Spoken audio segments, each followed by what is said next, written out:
جواه نقاء شديد جدا، انتمائه لبلده عالي جدا، انتمائه لوفده عالي جدا. لازم وفدي مصري وطني مخلص جدا. لكح دفع اغلى تذكرة طيران في الدنيا لما جه من لندن لمصر وسدد المليارات اللي عليه للبنوك. رامي لكح ده لو راجل يعني مش حريص على بلده او على وطنه او على اسم وطنه، رامي لكح انضم لحزب الوفد. وانا عايز اتكلم عن رامي لكح لان برضه رامي لكح نالوا كثيرا من الرذاذ بسبب برضه كان المستهدف السيد البدوي زي موضوع الدكتوره سعاد صالح. رامي لكح رجل اعمال تعثر وخد فلوس من البنوك وعجز عن سدادها، تعثر لكنه ما كانش نصاب.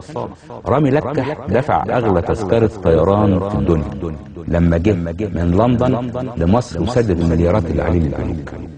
رامي لكح ده لو راجل يعني مش حريص على بلده او على وطنه او على اسم وطنه، ما كان انه قاعد في لندن. بس دخل الوفد واختفى يعني. لا موجود وعضو في الوفد، اصل مش كل عضو في الوفد بيبقى له ظهور.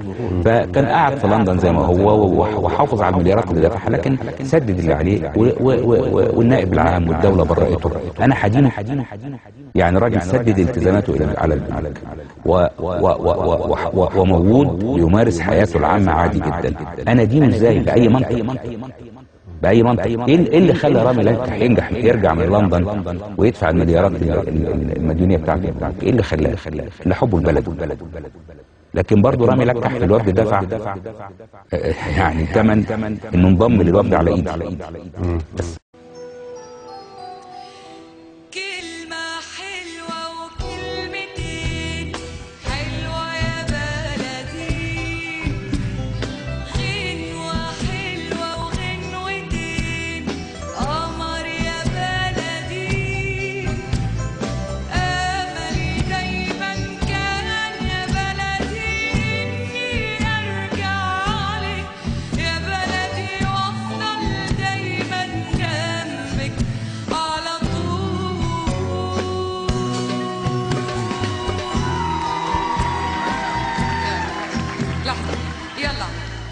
وذكريات كل اللي فات، فاكرة يا بلدي